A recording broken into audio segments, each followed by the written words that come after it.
नमस्कार, आप देख रहे हैं 4 PM और मैं हूं आपके साथ निधि तिवारी। लोकसभा चुनाव सिर पर है और उससे पहले सियासी घटनाक्रम बहुत तेजी से बदल रहे हैं। हाल ही में तमाम राज्यों में राज्यसभा चुनाव हुए और उसमें भी उत्तर प्रदेश में बड़ा खेल देखने को मिला। ये कहा जाता है कि लोकसभा चुनावों में 80 सीटों वाले उत्तर प्रदेश में जिस राजनीतिक दल का पलड़ा भारी रहता है वो दिल्ली में सरकार बनाने की रेस में सबसे आगे रहता है। यूपी में इन चुनावों में एक तरफ बीजेपी की अगुवाई वाला एनडीए है तो दूसरी ओर अब इंडिया गठबंधन भी है, जिसमें समाजवादी पार्टी और कांग्रेस है। और बहुजन समाज पार्टी यानी कि बसपा प्रमुख मायावती ने इन चुनावों में अकेले ही लड़ने का फैसला किया है। अब मायावती ने भले ही लोकसभा चुनाव अकेले लड़ने का फैसला किया हो, लेकिन उन्हीं की पार्टी के नेता उनसे असहमत नजर आ रहे हैं, जिसके चलते पार्टी में भगदड़ मची हुई है और बसपा की सांसद मायावती का साथ धीरे धीरे करके छोड़ रहे हैं। इसके अलावा इंडिया से अलग होने के बाद से ही जयंत चौधरी काफी परेशान नजर आ रहे हैं और अब बीजेपी ने भी जयंत चौधरी को बड़ा झटका दे दिया है। तो क्या झटका लगा है जयंत चौधरी को, इस पर बात करेंगे, लेकिन पहले बात करते हैं मायावती की। तो मायावती की पार्टी में भगदड़ मची हुई है। बसपा सांसद रितेश पांडे ने बीते दिनों भाजपा का दामन थाम लिया, तो वहीं गाजीपुर के सांसद अफजल अंसारी और बसपा नेता गुड्डू जमाली ने भी सपा का दामन थाम लिया। अमरोहा से सांसद दानिश अली को बसपा पहले ही पार्टी से निकाल चुकी है और दानिश अली कई मौकों पर राहुल गांधी के करीब नजर आए हैं और कहा जा रहा है कि कांग्रेस दानिश अली को अमरोहा से टिकट दे सकती है। तो वहीं जौनपुर से भी एसपी सांसद श्याम सिंह यादव भी कांग्रेस में शामिल हो सकते हैं। उन्होंने आगरा में राहुल गांधी की भारत जोड़ो न्याय यात्रा में शिरकत की थी और बाकी बचे जो सांसद हैं उन्होंने भी अपना नया ठिकाना तलाश लिया है और जल्द ही वो किसी न किसी पार्टी का दामन थाम सकते हैं। तो एक एक करके पार्टी में भगदड़ मची हुई है और मायावती बिल्कुल ही अकेली पड़ती हुई नजर आ रही हैं, शून्य पर पहुंच गई हैं और इसी को देखते हुए ये कयास लगाए जा रहे हैं कि क्या मायावती भी इंडिया गठबंधन में शामिल हो सकती है। ऑफर तो उन्हें मिल ही चुका है। कुछ दिनों पहले ही कांग्रेस नेता जयराम रमेश ने कहा था कि मायावती के लिए हमारे दरवाजे हमेशा खुले हैं, वो अगर सच में भाजपा को हराना चाहती हैं तो हमारे साथ आए। वहीं खबर ये भी है कि बसपा के मुस्लिम नेताओं ने मायावती पर इंडिया गठबंधन में शामिल होने का दबाव बनाना भी शुरू कर दिया है और बसपा सांसदों को बिना गठबंधन के हार का डर भी सता रहा है। मुस्लिम नेताओं के दबाव बनाने के पीछे की असली वजह यही है कि अगर मायावती अकेले लड़ती हैं तो कई सीटों पर मुस्लिमों का वोट भी पड़ जाएगा, जिसका सीधा फायदा भाजपा को होगा। इसीलिए बसपा के तमाम नेता यही चाह रहे हैं कि मायावती इंडिया गठबंधन में शामिल हो जाए। फिलहाल बसपा अपने सियासी इतिहास में सबसे बुरे दौर से गुजर रही है। बसपा के तमाम बड़े नेता साथ छोड़कर चले गए हैं और पार्टी एक के बाद एक चुनाव भी हारती जा रही है। इसके बावजूद मायावती 2024 के लोकसभा चुनाव में अकेले चुनाव लड़ने का ऐलान कर रखा है, लेकिन अब एक और मायावती के इंडिया गठबंधन में शामिल होने की बात हो रही है तो दूसरी ओर जयंत चौधरी जो कि इंडिया गठबंधन से अलग हो चुके हैं, अब उन्हें बड़ा झटका लगता हुआ दिखाई दे रहा है, क्योंकि बीजेपी जयंत चौधरी को लोकसभा चुनाव में मात्र 2 सीटें देने जा रही है। जी हाँ, एक और सपा जयंत चौधरी को जहां 7 सीटें दे रही थी, लेकिन उनको ये रास नहीं आया और बीजेपी में चले गए, तो बीजेपी जो है वो उन्हें केवल 2 सीटें दे रही है। सूत्रों के मुताबिक बीजेपी आरएलडी को पश्चिमी यूपी की बागपत और बिजनौर सीट दे सकती है। दरअसल भारतीय जनता पार्टी की केंद्रीय चुनाव समिति की बैठक गुरुवार रात को दिल्ली स्थित पार्टी मुख्यालय में हुई।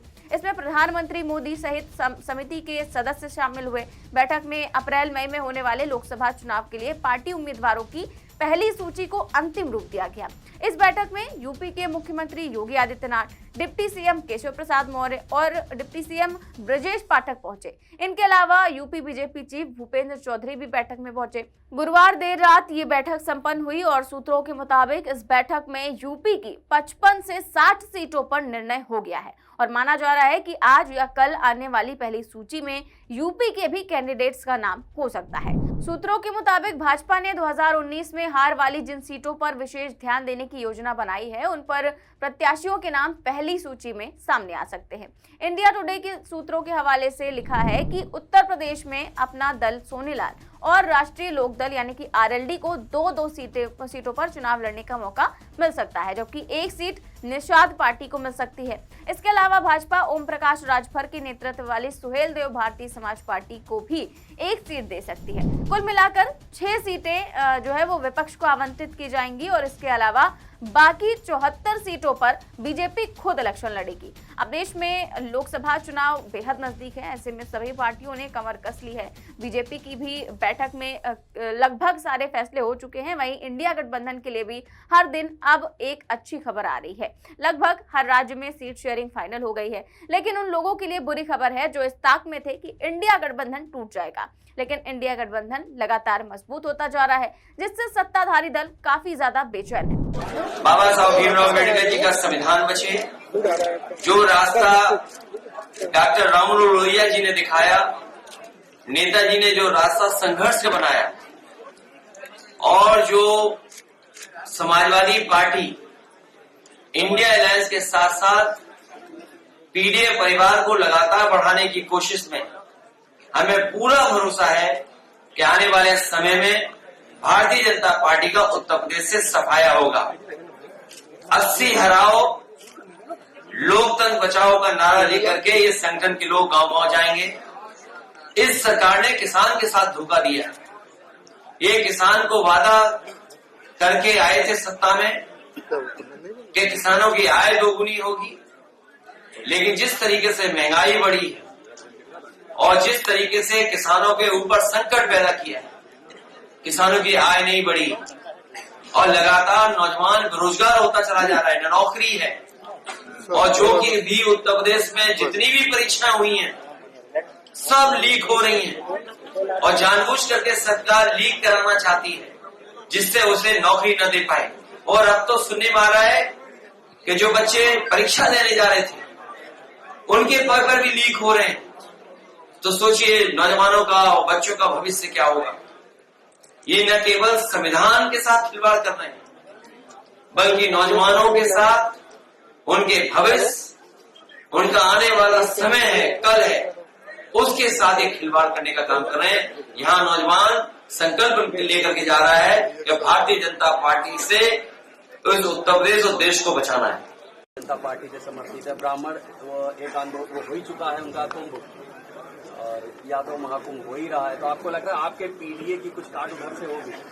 देखिए, पीडीए इतना बड़ा परिवार है, इसमें सब है। अगर आप दुखी हो तो भी आप पीडीए के परिवार के, जो दुखी है वो सब पीडीए परिवार है। आज दुखी ज्यादा है, खुश मात्र कुछ लोग हैं। इसलिए जो दुखी है वो पीडीए के साथ है, जिसके साथ अन्याय हो रहा है वो पीडीए के साथ है, जो भेदभाव का हटाना चाहता है, सामना करना चाहता है, वो पीडीए परिवार है। आज मुख्यमंत्री उत्तर प्रदेश में सपा और कांग्रेस गठबंधन ने भी पूरी तरह से तैयारी कर ली है और बीजेपी ने भी अपनी कमर कस ली है। देखते हैं आने वाले चुनावों में क्या होता है। फिलहाल इस खबर में बस इतना ही। देश और दुनिया की तमाम बड़ी खबरें जानने के लिए देखते रहिए 4 PM न्यूज नेटवर्क। नमस्कार।